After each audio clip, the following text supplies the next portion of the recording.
살인 미수범, 알고 보니 한때 모모? 2018년 8월 일본 사이타마 현에서 주차 시비로 이웃 간의 다툼이 벌어졌습니다. 그런데 흥분한 한 남성이 이웃 주민의 목을 흉기로 찌르는 사건이 발생. 그 남성은 살인 미수 혐의로 즉각 체포됐습니다. 야, 정말 주차 문제로 싸우다가 저렇게까지 갑니까? 주차 시비, 층간소음 시비 장난 아니에요. 그렇다고 할지라도 사람 목을 그냥 찔러버리네. 그러니까. 그런데 말입니다.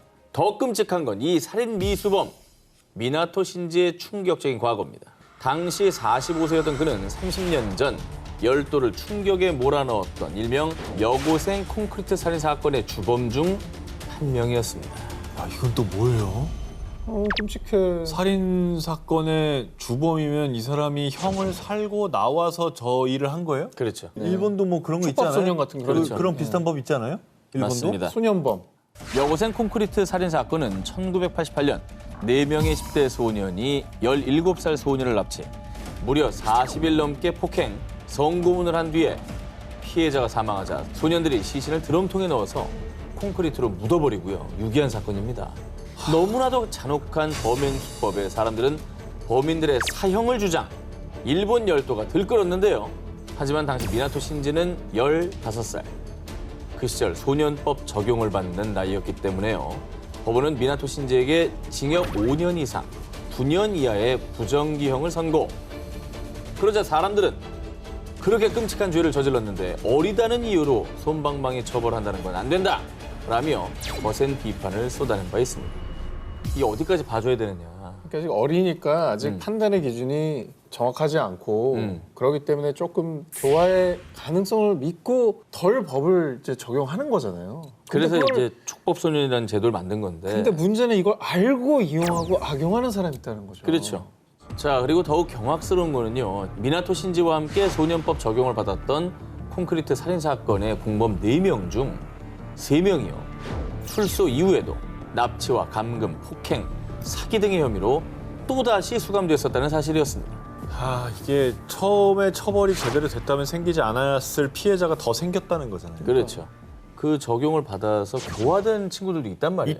있겠죠. 이게 이제 당연히죠. 공존하고 있기 때문에 어려운 문제죠. 철없던 시절에 나를 반성하고 좋은 삶을 살게끔 하기 위해 저런 제도를 만든 거니까. 그렇죠. 근데 저렇게 버젓이 피해자가 있는데 이게 절대적으로 옳다라고 하기도 뭐해요. 왜냐하면 그 가족들도 있고 피해자도 있으니까. 그렇죠. 그래서 이제 소년법 적용 연령을 좀 낮추자 이런 의견도 있잖아요. 그렇죠? 그렇죠, 예. 중요한 거는 죄를 지은 아이들이 진심으로 반성하고 새 삶을 살 수 있게 교화할 수 있는 제도를 정말 잘 마련하고 그 사람에게 맞는 교화형을 주고 교육을 시켜주는 게 진짜 중요할 것 같습니다. 일본 소년범죄 역사상 최악의 범죄를 저지르고도 또다시 흉기를 든 미나토 신지 사건에서 알 수 있듯이요. 촉법 소년 문제는 우리 사회가 심각하게 고민하고 함께 해결책을 찾아야 할 것입니다. 범죄와의 전쟁 최악의 범죄자 편 19, 11위를 공개합니다. 아버지가 흘린 모모 눈물. 2020년 11월 중국 충칭시 1살 샤오장과 2살 슈에슈의 남매가 아파트 15층 베란다 밖으로 추락, 사망하는 사건이 발생했습니다.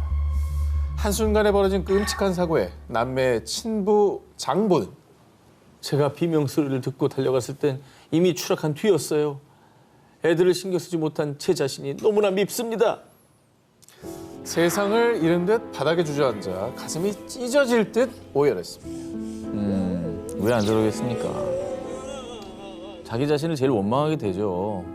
아니, 근데 오늘 주제 때문에 너무 불안한데. 나도 불안한데. 자, 그런데 말입니다. 얼마 후에 밝혀진 충격적인 사실. 아이들의 추락이 단순한 사고가 아니었다는 겁니다.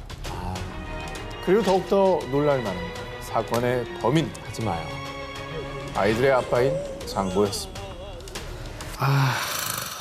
저건 소시오패스, 사이코패스 이런 거 아니에요? 어떻게 자기 아이들을 죽여놓고 저런 연기를 하지? 아, 머리 아파.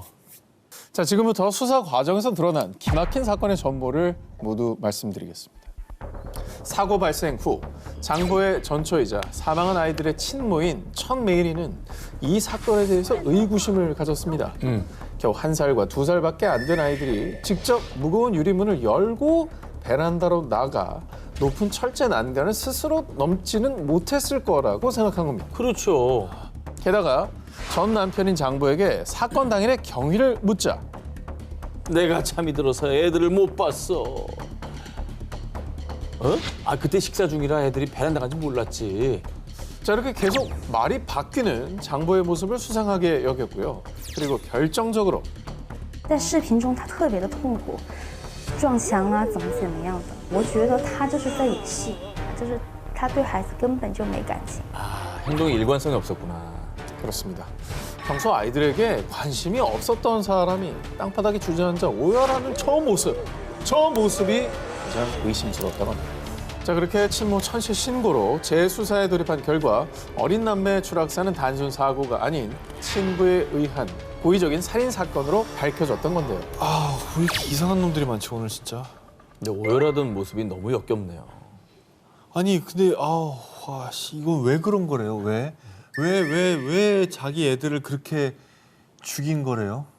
장부가 친자식을 살해한 이유는 더욱더 충격적입니다. 애인과 헤어지지 않으려면 애들을 죽여야만 했어요. 제 애인을 기쁘게 해주고 싶었다고요. 평소 장부의 자녀들을 못마땅하게 여겼던 장부의 애인 예쟁첸이 살인을 종료합니다. 이 두 사람은 사건 한 달 전부터 수차례 메시지를 주고받으면서요. 살인 방법, 성공 가능성 등을 논의 치밀하게 계획했습니다. 그렇게 사건 당일 두 사람은 계획대로 어린 남매를 베란다로 강제로 끌고 와 창밖으로 아이들을 집어 던졌던 겁니다. 아니 마지막에 자기가 던져지면서 자기 아빠의 얼굴을 봤을 때 그 애는 어떤 생각을 했을까? 너무너무 어리석다. 너무 어리석어. 사건 조사 후 진실이 밝혀진 뒤 중국 법원은 추악한 행태를 저지른 그들에게 사형을 선고했는데요. 비뚤어진 사랑에 눈이 멀어 천륜을 저버린 비정한 아버지. 지옥에서라도 그 죄를 갚아야 할 겁니다.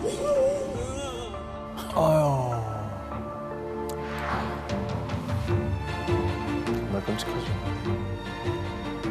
야, 걔네들한테 너무 미안하다. 진짜 미안한 거지. 범죄와의 전쟁, 최악의 범죄자 편 19, 10위 공개합니다. 탐욕 때문에 모모와 계약한 살인자. 2020년 6월 영국 런던 킹스버리의 한 공원. 사이좋은 자매인 언니 비바 헨리와 동생 니콜 스몰만이 괴한에 의해 살해되는 사건이 발생했습니다. 끔찍하게도 자매는 수십 차례나 흉기에 난자당해 시신의 상태는 너무도 참혹했습니다. 이게 범행 수법이 너무 잔혹한데 원한에 의한 살인이었던 겁니까? 수사 결과 체포된 범인은 다니엘 후세인. 그는 피해자들과는 일면식도 없는 사이였습니다. 자, 그럼에도 불구하고 그가 이 자매를 살해한 충격적인 이유는 복권 당첨 때문이었다고요. 뭔 소리야? 아니 복권 당첨이랑 살인이랑 뭔 관계예요? 이게 뭔 소리예요? 잔혹한 살인마 후세인의 머릿속에는요, 온통 부와 권력에 대한 욕망뿐이었습니다. 후세인의 주장에 따르면 난 지옥의 왕에게 재물을 바치는 대가로 복권 당첨이 되는 계약을 체결했다고요. 하나로 약 5,200억 원 상당의 복권에 당첨되는 조건으로 오컬트 신앙의 악마인 루키포게의 르포 칼레에게 사람을 제물로 바쳤다는 겁니다. 실제로 후세인의 방에서는 3장의 복권이 발견됐고요. 그는 평소 온라인 커뮤니티에서 사탄주의와 신비주의에 대해 연구하는 악마와 흑마법 등에 단단히 심취해 있었다고 합니다. 자, 그런데 그가 자신의 피로 서명한 악마와의 계약서에는요, 또 하나의 충격적인 내용이 있었습니다. 제게 부와 권력을 주시면 6개월마다 최소 6명의 여성을 죽여서 바치겠습니다. 저 피로 쓴 거 봐. 짜증나. 사인 바이 뭐야? 에휴. 근데 진짜 소름 돋지 않아요? 만약에 체포 안 됐으면 그러니까요. 6명씩 여성들이 살해됐을 거 아닙니까? 계속 죽였겠죠. 네. 복권은 당연히 안 됐을 거고 복권이 안 된 게 재물이 부족해서라고 생각했을 거고 뭐야? 더 많은 재물을 바쳐야겠다 이렇게 생각을 했겠죠. 후세인은 결국 영국 법원으로부터 종신형을 선고받았습니다. 부와 권력에 대한 삐뚤어진 욕망으로 생면부지의 두 여성을 잔혹하게 살해한 남자. 본인 스스로가 악마가 된 최악의 범죄자였습니다. 범죄와의 전쟁 최악의 범죄자 편 19, 8위를 공개합니다. 모모 거절하자 살해? 2021년 7월 파키스탄 전직 외교관의 딸로 부유한 집안에서 자란 27세 여성 누르 무카담. 그녀는 오래된 친구이자 역시 부유한 가문에서 자란 30세 남성 자히르 자페르를 만나러 나간 뒤 다음 날이 되도록 연락이 되지 않았습니다. 자페르, 우리 무카담이랑 아직 같이 있니? 널 만나러 나간 후 연락이 안 돼. 아니요? 전 모르겠는데요. 그런데 얼마 뒤에 싸늘한 시신으로 발견된 무카담. 그리고 정말 놀라운 건 그녀의 시신이 발견된 곳이 자페르의 집이었다는 점입니다. 근데 모른다고 해? 아이고. 아니, 왜 살인을 저지른 겁니까? 그가 그녀를 살해한 이유는 더 기가 막힙니다. 사건이 발생하기 얼마 전 자페르는 무카담에게 청혼을 했습니다. 하지만 그를 친구로만 생각했던 무카담은 그의 청혼을 거절. 그러자 자페르는 앙심을 품고 무카담을 자신의 집으로 유인해서 감금한 뒤 폭행, 잔인하게 살해했던 것이죠. 이 친구가 나를 사랑하는 게 아니라 소유하려고 한다는 걸 알았으니까 거절한 거예요. 거절을 잘했는데 잘한 거지. 문제는 정말 더 나쁜 놈이었던 거잖아요. 진짜. 자, 그리고 더욱 안타까운 건요. 무카담은 살해당하기 직전 자페르의 집에서 탈출을 시도했는데 그런데 자페르 집에 근무하던 정원사와 경비원이 이를 방해, 도망치던 그녀를 다시 자페르에게 데려간 겁니다. 저건 뭐예요? 탈출을 시도한 무카담에게 더욱 분노한 자페르는 무카담을 잔인하게 참수. 단지 청혼을 거절했다는 이유로 자페르는 무카담을 무참히 살해한 것이죠. 저 정원사하고 경비원은 뭐하는 아무리 자기 월급 주는 사람이라도 그렇지. 저게 말이 됩니까 저게? 한 사람의 생명에 걸린 걸? 그냥 공범이죠, 공범. 자, 그런데 경찰에 체포된 사람들은 주범 자페르뿐만 아니라 무카담의 도주를 막았던 정원사와 경비원. 거기에 자페르의 부모까지 포함되어 있었다는 사실. 부모는 왜? 왜? 아들을 범죄자 만드는데 동조를 했다고? 자, 자페르의 부모는 자신의 아들이 무카담을 잔인하게 살해한 사실을 알고도 사건을 은폐, 증거 조작 혐의까지 받았습니다. 그마저도 보석금을 내밀며 석방을 요구, 책임을 회피하는 듯한 모습을 보였습니다. 또 돈으로 해결하려고 했어요. 자기 아이들을 그렇게 키웠으니까 저 아이가 저 짓을 하는 거예요. 자, 게다가 자페르 측의 변호사는 처벌의 수위를 낮추기 위해서 자페르에게 정신적 문제가 있다고 지속적으로 주장합니다. 파키스탄 시민들은 자페르 집안 배경 때문에 공정한 처벌이 이루어지지 않을까 봐 우려해서 수많은 사람들이 거리로 나와 시위까지 벌였습니다. 결국 자페르는 사형을 선고받았습니다. 무카담의 탈출을 막은 정원사와 경비원은 각각 징역 10년형을 선고받았습니다. 돈과 권력이 있으면 뭐합니까? 인간이 먼저 돼야죠. 그 부모의 그 자식이라는 생각밖에 안 드네요. 그러네요. 범죄의 전쟁 최악의 범죄자 편 19, 6위를 공개하겠습니다. 모모의 잇따른 죽음. 2017년 7월 미국 웨스트 버지니아주 한 보훈병원에 입원해 있던 로버트가 갑작스런 저혈당으로 사망. 그는 위독한 중환자는 아니었지만 고령이었기에 당시 유족들은 별다른 의구심을 갖지 않았습니다. 그런데 이후 이 병원에서 불과 1년 사이에 환자 7명이 갑자기 사망. 이들 역시 생명이 위독한 중환자가 아니었는데요.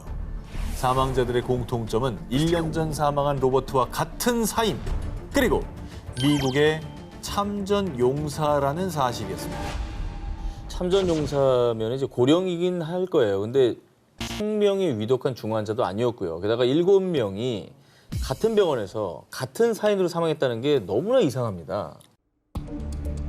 참전 용사 환자들의 연이은 죽음에 의문을 품은 병원이 감사를 요청. 조사 결과 참전 용사들은 타살당했다는 사실이 밝혀졌습니다. 그런데 충격적이게도 범인은 다름 아닌 누구예요? 환자들을 돌보던 간호조무사 레타 메이스였습니다. 아유, 진짜 왜 그러냐? 아 근데 생명을 살려야 될 뿐이.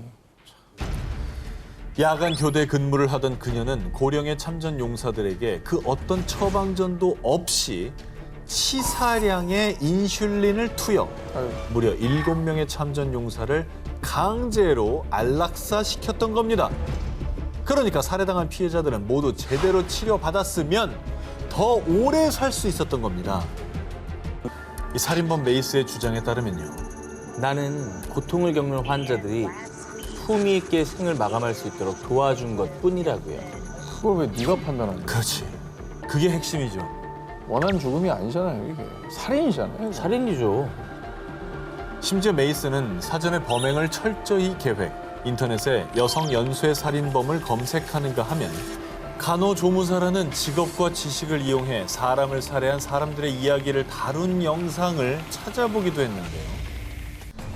더욱 충격적인 건 참전용사를 살해한 메이스가 전직 군인 출신이었다는 사실.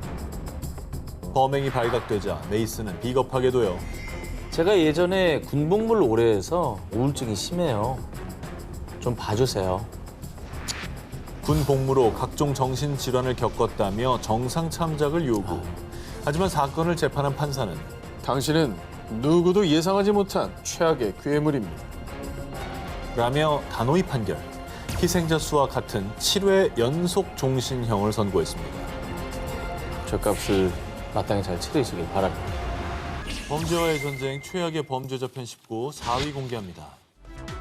소름 돋는 모모의 미소. 자, 이번 특종 영상 먼저 보여드립니다. 不明の規制男は警察の調べに対뭐야? してまともに 저 答えていない 어떻습니까? 이게 뭐야? 무슨 뭐 포토월이야? 왜 이렇게 좋아해? 연예인 되는데 지를 카메라가 찍는다고 좋아하는 거예요? 설마? 충격적이게도 영상 속의 남자는 2014년 12월 일본 도쿄에서 이웃 여성을 흉기로 수차례 찌른 뒤 경찰에 체포된 32세 남성 다나카 카츠히코. 뭐야? 그는 평소 원한 관계도 없던 옆집 여성을 찾아가 흉기로 11차례나 공격. 다행히 생명에 지장이 없었던 피해자가 곧바로 신고해서 현행범으로 체포됐습니다. 영상에서 보셨듯이 체포되는 과정에서도 취재진을 향해 미소를 지으며 V 포즈를 취하는 등 뻔뻔하고 기이한 행동을 보이며 모두를 분노케 했죠. 아니 어떻게 범죄를 저지르고 저런 표정을 지을 수가 있죠? 아니 만에 하나 진짜 그분 잘못돼가지고 돌아가셨으면 저런 표정이 나오는 진짜 이해가 안 되네 진짜. 범행 자체도 충격적이었지만 체포된 후 조사를 받는 그의 태도는 더욱 놀라웠습니다. 범행 당시 약물 중독 상태였던 그는 수사관에게 내가 찔렀어 라며 자랑처럼 소리를 지르거나 구속 후 변호사를 만나기 위해 접견실에 갈 때는 춤까지 추면서 등장. 시종일관 하이텐션을 유지했습니다. 정신병인 거라고 생각하는데 그렇다고 해서 감형을 하는 건 말도 안 된다고 그래. 생각해요. 아 그것도 말이 안 돼. 또 할 걸? 죄책감은커녕 오히려 수사 과정 자체를 즐기는 듯 보였던 다나카. 심지어 그는 정신감정 당시 의사에게 정신 이상이라고 써. 당신의 조서에 모든 게 달려 있어. 라며 심신미약을 악용하려는 듯한 모습을 보였습니다. 그리고 뻔뻔하게도 끝까지 무죄를 주장했지만 이는 받아들여지지 않았고요. 그래. 다나카는 징역 2년 6개월을 선고받았습니다. 말이 안 되지. 11번이나 찍은 건 살인 미수인데. 정말 이 무죄 주장도 황당하지만 2년 6개월이 금방 지나가요. 너무 짧은 거예요. 2년 6개월이.